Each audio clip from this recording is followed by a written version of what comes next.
जय हिंद दोस्तों, नए इन्फॉर्मेटिव वीडियो में आपका स्वागत है। दोस्तों, एक टॉपिक बहुत ही ज़्यादा इम्पोर्टेंट है क्योंकि आज की डेट में हर कोई परेशान है क्योंकि इंडिया में डिजिटल सर्विस चल रहा है, डिजिटल बैंकिंग हो रही है, लेकिन लोग परेशान है फ्रॉड को लेकर के। तो इसी से रिलेटेड हम सावधान की बात करेंगे, आप कैसे सावधानी बरतें और कभी खुदा खास्ता कुछ हो जाता है तो आप अपना पैसा रिकवर कैसे करेंगे। तो चलिए दोस्तों, अगर हमारे चैनल पर नए हैं तो लाइक और सब्सक्राइब जरूर करें क्योंकि मैं चैनल में बैंकिंग फाइनेंस से रिलेटेड सारा अपडेट लेके आता रहता हूँ। तो दोस्तों, साइबर फ्रॉड आज की डेट में इतना हो रहा है। आज की डेट में देखें तो Facebook fraud, Instagram fraud, WhatsApp fraud, call fraud, आपके LIC एजेंट बन के फ्रॉड, मतलब कितने सारे फ्रॉड हो रहे हैं। यार दोस्त बन के लोग AI के थ्रू भी फ्रॉड हो रहा है। तो ये सारा फ्रॉड से आप बच सकते हैं। बचने के सबसे इजी उपाय क्या है? कभी भी आप अपना अकाउंट नंबर, कभी भी OTP, कभी भी अपना पर्सनल डिटेल मोबाइल पे या किसी अजनबी को नहीं आप बताएं। और आपको अगर बैंक से रिलेटेड कोई फ़ोन आता है तो बैंक में ज़रूर जाके मिले और बैंक में जो आपका रिस्पेक्टेड जो रिलेशनशिप मैनेजर है, आपके ब्रांच मैनेजर है, उसका नंबर आप अपने पास ज़रूर रखिए कि कल के डेट में खुदा खास्ता कुछ होता है, कुछ इन्फॉर्मेशन चाहिए तो आप डायरेक्ट अपने रिलेशनशिप मैनेजर को या डायरेक्ट अपने ब्रांच मैनेजर को फ़ोन करके आप इन्फॉर्मेशन लीजिए। ऐसे कोई भी पर्सन आपको बोलता है मैं ABC बैंक से बात कर रहा हूँ, आपका डिटेल्स कंफर्म करा दीजिए, तो आप कभी भी अपना डिटेल मत दीजिए। इससे सबसे पहली बात है कि आप फ्रॉड से बच जाएंगे। फ्रॉड से बचने के लिए सबसे बेसिक उपाय यही है कि डिटेल शेयर ना करें। फ़ोन पे आप फाइनेंशियल से रिलेटेड कोई डिस्कशन ना करें, कभी ना करें। आप हमेशा बचे रहिएगा। OTP कभी भी शेयर ना करें और कभी भी आप लोभ में मत आए क्योंकि आज के डेट में मैक्सिमम फ्रॉड में ये देखा गया है, 40 से 50% फ्रॉड में ये देखा गया है कि लोगों को बोला गया है कि आपका लॉटरी आ गया जी, आपके अकाउंट में पैसे देने हैं, आपके कुछ पैसे मेरे पास पड़े थे वो आपको लौटाने हैं, आपके फादर के पैसे थे वो आपको लौटाने हैं। तो ये सारा फ्रॉड आप लोभ में कभी मत आए कि आपको फ्री में कुछ नहीं मिलना है। फ्री के चक्कर में लोगों पड़ गए। बहुत लोग ऐसे फेसबुक इंस्टाग्राम पे लोग प्रोडक्ट को ऑफर देख के आते हैं। कोई 50,000 का प्रोडक्ट है, वो 500 रुपये मिल रहा है, तो इस फ्रॉड में भी लोग फंस जाते हैं कि 500 रुपये दे करके अपना अकाउंट डिटेल डालते हैं। फिर क्या होता है कि ऊपर से ऑनलाइन डिजिटली क्लोन बन जाता है, उसके से उस अकाउंट से फ्रॉड हो जाता है। तो कभी भी आप अकाउंट, तो सबसे बड़ी बात है कि अगर आप ऑनलाइन शॉपिंग भी करते हैं तो आज के डेट में जो सबसे रेपुटेड वेबसाइट है वहीं से आप करिए। गूगल सर्च करके कभी भी आप शॉपिंग ना करें क्योंकि देखा गया है कि किसी को कुछ शॉपिंग करना होता है, गूगल सर्च करते हैं, जो लिंक आता है क्लिक कर देते हैं, पता पाया जाता है क्या कि वो लिंक ही गलत था। तो डायरेक्ट आप उसी साइट पे जाए जहां से आप शॉपिंग कर रहे हैं, जैसे आप फ्लिपकार्ट है, अमेजोन है। तो जो मेन मेन डिजिटली जो ई-कॉमर्स वेबसाइट है वहां से आप शॉपिंग करें। आप अगर ऐसे गूगल सर्च करके शॉपिंग करेंगे तो बहुत सारे फ्रॉड आया है नज़र में, जिससे फ्रॉड हो जाता है। मान लीजिए कि अगर फिर भी आपके साथ फ्रॉड हो जाता है तो सबसे उसमें बचने का उपाय क्या है वो हम डिस्कस कर लेते हैं।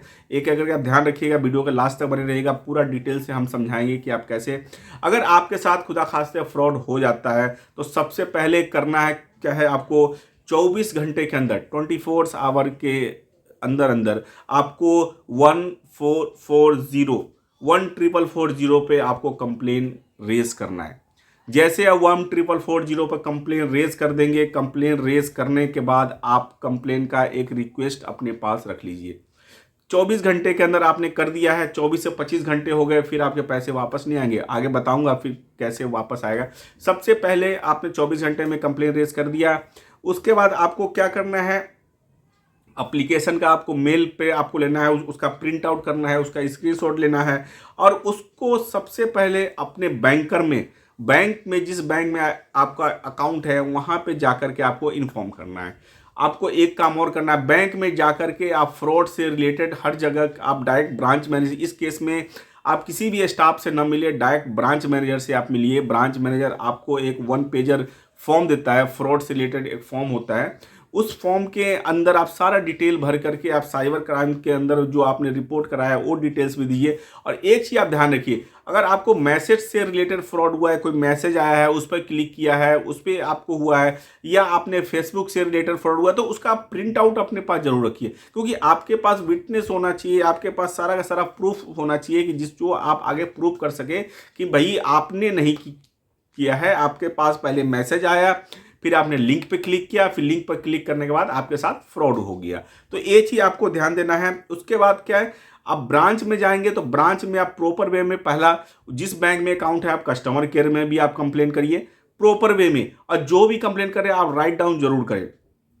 जैसे आपने कस्टमर के फोन कंप्लेन करा, आप ब्रांच में जाइए, ब्रांच में जाने के बाद आप वहां पे ब्रांच मैनेजर से, डायरेक्ट ब्रांच मैनेजर से मिलिए, क्योंकि आप अदर स्टाफ से मिलेंगे तो आपसे आपका रिक्वेस्ट ले लेगा, शायद वो रेस करे ना करे, फिर आप घूमते रह जाएंगे। डायरेक्ट आप ब्रांच मैनेजर के पास जाइए, आप लीजिए, और साथ में आप रिसीविंग की कॉपी जरूर लीजिए, क्योंकि रिसीविंग की कॉपी लेंगे तो आपके पास प्रूफ रहेगा। इससे क्या होगा, अगर आपने ऑनलाइन सारा का सारा आपने फिल कर दिया है तो 90 डेज के अंदर अगर आपका कोई भी आपके साइड से फॉल्ट नहीं है तो 90 डेज के अंदर आपका पैसा मिल जाता है।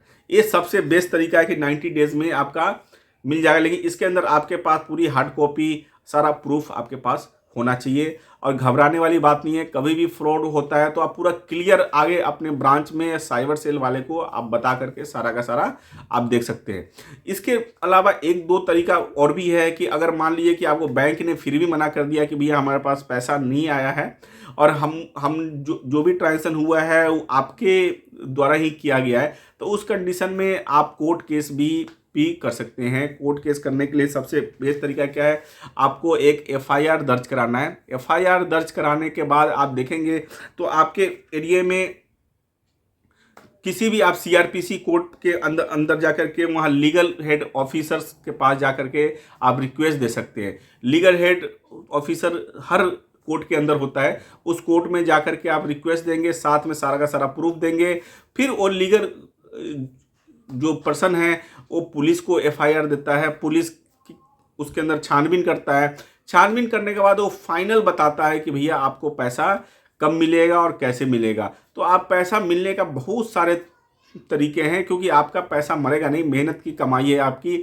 और ऐसे अगर फ्रॉड हो रहे हैं, क्योंकि बाहर जो अथॉरिटी है उनको ही पता है कि फ्रॉड क्या क्या चल रहा है मार्केट में, तो आप अगर प्रूफ कर देते हैं और आपका पैसा चला जाता है, क्योंकि मैंने बहुत ऐसे एग्जाम्पल देखे हैं कि लोग लगना पड़ता है।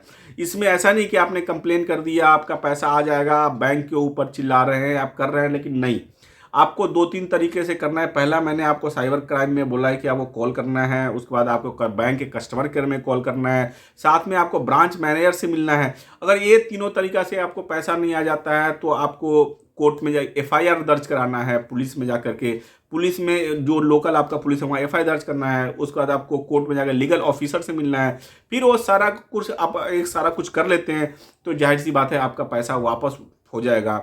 लेकिन मैं लास्ट में एक चीज़ और कहना चाहता हूँ कि आपका पैसा है, थोड़ा सावधानी से आप ध्यान रखिए। एटीएम, इंटरनेट बैंकिंग जो भी यूज कर रहे हैं आप सावधानी से यूज करिए, कभी किसी को ओटीपी शेयर ना करें, और अपना पासवर्ड आप टाइम टू टाइम चेंज करते रहें। अपना ओटीपी है, अपना डेबिट कार्ड है, आप संभाल के रखें। किसी थर्ड पार्टी के जब भी आप एटीएम में जाते हैं आप ट्रांजेक्शन करने, तो ध्यान से आप देख ले कि सारा का सारा उसमें एटीएम में कोई दिक्कत तो नहीं है, पिन डालते समय थोड़ा सा क्योंकि सावधानी से ही आप बच सकते हैं, बाकी तो कोई नहीं है। सावधानी वही है कि जो आप सचेत रहिए, सावधान रहिए, और आप कभी भी और डिजिटल का आप मज़ा ले सकते हैं, क्योंकि डिजिटल में आज के ट्रांजेक्शन बहुत ईजी हो गया है, लेकिन फ्रॉड भी बढ़ गया है। तो दोस्तों आशा करता हूँ ये वीडियो बहुत ही ज़्यादा इन्फॉर्मेटिव है, लाइक और शेयर जरूर करें। Thank you very much.